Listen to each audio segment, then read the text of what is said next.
Yo, what is going on, boys? It's your man back for another figure review, and today, after a long time, we finally have something different than fnaf, and this one, boy, am I excited about this one. So, today on the agenda, we have the black and white Mirage Comics NECA Shredder, yeah, and from Walmart, I guess, AutoT. Now, before I get into it, I gotta say that there was some trouble acquiring these figures. That is all I'll say, but in the end, we got him, and I am hyped.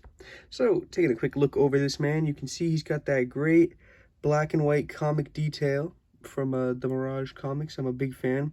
Now, the only one thing I will say is that it's kind of weird. Like, we don't have any other black and white stuff. I don't think. There might be, like, a really old something they released, but we don't have any other black and white stuff. But it's good because these are the ones you'd want to start with. These are cool ones to start with. So now, moving into the box, because it is actually super sick. Here it is. With this signature edition, I'm not sure if there's a chance one will have a signature in it, or if this is just like a thing, like signature edition means it's all fancy or something. Because I got all three of these, and I don't think I got a signature in any of them. You can see the cool art in the background, though.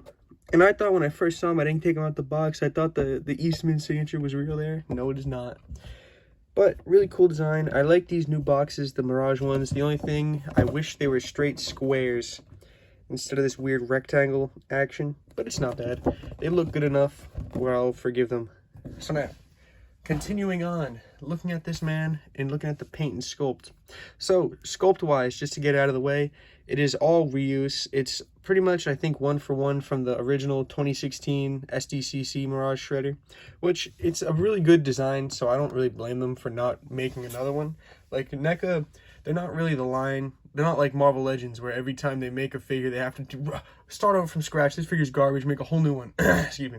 They don't really do that with NECA, so straight reusing the sculpt from the original is not bad, because it was a really good sculpt then, still is a really good sculpt now, and is actually a really good figure now.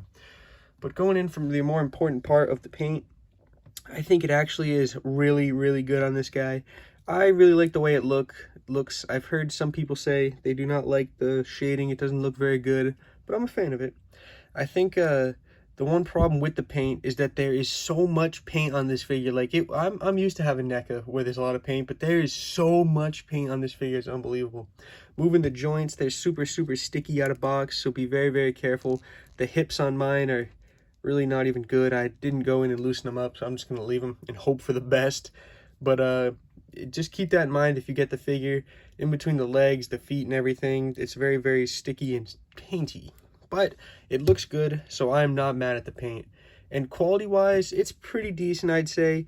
You have to always be careful with white paint like this about rubbing it off, getting your dirty, greasy fingers on it, all over it and stuff.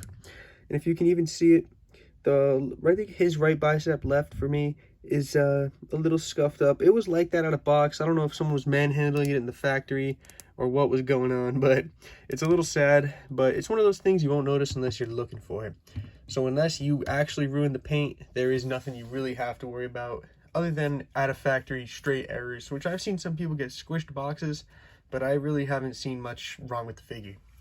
Now, moving on to articulation. We'll start at the head here. Let me stand him up. So at the head here, he has a ball joint at the top, gets some decent articulation. And then there's a hinge at the neck that makes him look very nicely up and down. At the head here, side to side, your usual on the Great Shredder head. At the arms, movement is very restricted by these pads. That's about the most I can get it. You could definitely go a little bit more, but I ain't playing with it. They go up and around, but of course, same thing with the pad gets in the way. Let me fix the camera quick. Ooh, all right. At the bicep, usual bicep swivel, nothing crazy. This one was a little sticky out of the box. On the foot soldier, I had to pull the arm off, sand it, and go in, like something for dirtbag and ground chuck. But continuing, the bicep, nice double jointed bicep, but it kind of, the pad on the armor gets in the way, so just be careful again. You don't want any warpage. At the wrist, usual swivel and hinge, same thing again. The claws get in the way, so be careful. They're nice and floppy, pretty much all of them, but the one problem would be actually warping them, so then you'll have it and it'll be crooked to the side or something like that, which happens in box sometimes, but you can't really complain. So at the waist here, there is no like ab crunch or anything. It is still just a straight swivel, which kind of sucks because a lot of iconic shredder poses, he needs to be all hunched over, but he can't, so it kind of sucks. At the hips here, they go out to the side, very nice. I'm not pushing them forward and back. They get the same pretty good forward and back as like the other shredder. They have the same build, so you know, do that. At the thigh here, nice little swivel, works very nice. Double jointed knee, works pretty well. Let me just, well, I don't know, that might be the best you can get. I ain't pushing it. And then at the calf here, this is where I had the most issue on this figure. There's a swivel. You can see it's very gappy on mine. I had to pull it off, sand it, and put it back on, and it still didn't really fit right, but at least it moves now, so I cannot complain. At the ankle here, down pretty far and up pretty well. Of course, you get your ankle pivot and a toe joint, but I gotta say, I still do not like the feet on these figures. They look fine, and, well, I mean, they look a little funny with the toe joint, but they just don't work very well. Ooh, sorry about that, boys. Little interruption. But now, coming back, where was I at the feet, I think? The feet, they're not the worst. They look pretty decent, but they don't function well. It's a little bit hard for him to stand up, and they're a little not even at the bottom, so you get a lot of issues with that. But now, moving on to accessories, which I actually think is probably the coolest part about this figure. And we'll just start off light. He's got interchangeable hands. He's got his pair of gripping hands here, the old grippers. They look pretty decent, but this is what I mean when I said they can get warped coming out of the box. They're supposed to be they're like supposed to be at a midpoint between these two. This one is all out, and then this one's pointing in. You need them just to be kind of straight. But, you know, with a little heat, a little bit of love, you can fix it up easily. Now, moving on to the next accessory. We have his bow and arrow here. Nice white bow and arrow.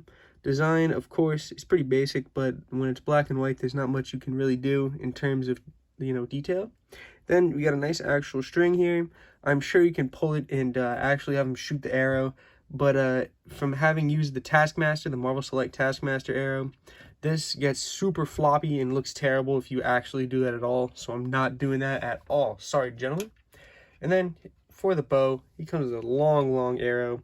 And this, I don't know if this is just to be comic accurate or not, but I don't get why they made this arrow so incredibly long.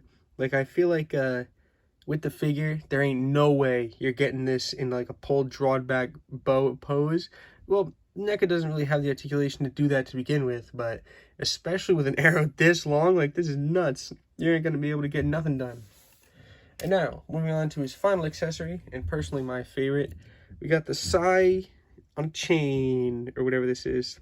Now, I really like how they went with the silver on the blade, even though it's black and white. Like, they could have just went with straight, you know, white on this, and you can't really blame them for it, but I think the silver is super cool. The lines on the black are super crisp on the silver, too. It looks really nice. And then, of course, you get your real chain with a little nub at the end here, and this is a really cool accessory. And I think the foot soldiers one is even better. The chain is like double the length, and you got that little nut thing on the other end. It's super cool. And I think the accessories are really what draw me to this, you know, because they're not things we get usually. And it makes me want to have the original blue shredder and the, I don't think there's even a foot soldier. There's the 4-pack, but that's unbelievable. With the original Loot Crate blue shredder is actually $150 right now, which I'm hoping, because this one was pretty easily accessible. They gave a lot of chances, and you can still get it in store. I think there's a good chance that that blue shredder will go down by like a decent amount, not a lot, but maybe enough to make him somewhat affordable. Now, continuing to the comparisons, the best part. Zoom out, these guys are a little bigger than my usual.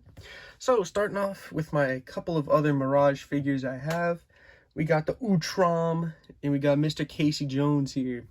Now, when I originally saw these two figures released, I figured I ain't getting them. There's no chance I'll get these other Mirage figures, but they're pretty easily accessible. I found the actual regular releases at my local comic-esque store, you know, something like that, like a goods. I found it at the Trademan on the end of the route. But for price-wise, I paid about $40 a piece for each of these, which is really good. They're very, they're all right priced. They're nice value, though. I think they're easily accessible, and for being able to get them for that price, I can't really complain. And I gotta say, they all do look really, really good together. One downside though, and I'll bring that in here next, when I bring the next comparison, is that I do not think they really fit with anything else at all. Like, not even just the black and white ones, but the Mirage figures in general. I feel like it's the same as like the Turtles in Time, where yeah, I guess if you want to, you can just plop them together, but they really don't fit at all. Like, even if I move the foot soldier down a little bit, move the boy Shredder down. No! If I move Shredder down here, and then put this Shredder next to just the Mirage Casey Jones, they really, you can't make that, you can't fudge it at all. I really feel like it does not work whatsoever. Now, just talking about these two quick before I take them away. I think they look amazing together, and this is, if they keep putting out black and white figures, like, oh yeah, I just remembered. We have the black and white SDCC Turtle 4-pack from, I think it was 2008. That is, good lord, thousands of dollars. That is the only other black and white figures I think they've ever made. I'm pretty sure, because they didn't really make that many Mirage figures. And now, moving these guys on. Like I was saying though, if they start making more black and white figures, I definitely think this could be one of those really, really cool lines that looks great with each other. Not like the Sewer Heroes or whatever it was, the glow-in-the-dark Muckman where they dropped one and then never touched it again. I think if they start this and keep going with it, it could be a really, really good line. And now, doing the last set of comparisons we got here. Just the cartoon Wrath and cartoon Splinter, because I do not have a Mirage Turtle yet. Just recently purchased a bootleg one off of eBay, so this is what I got for now. And I think it shows just again, they don't go good together at all. Now, getting these man out of here. That is about it. All I had to say about this figure. Super, super sick figure, and especially if you get it, you know, from Walmart directly. They just send it directly to you. It's a super good figure. It's super sick. Now, thank you guys so much for watching. Sorry for that cut. Someone came down earlier. Didn't mean that. But it should be fine. Thank you so much for watching. After this, I'm going to put up that Golden Freddy custom video that I've been waiting for. This is chopping right through. This is going to the front of the line right here. And yeah, see you guys in the next video, and thank you for watching.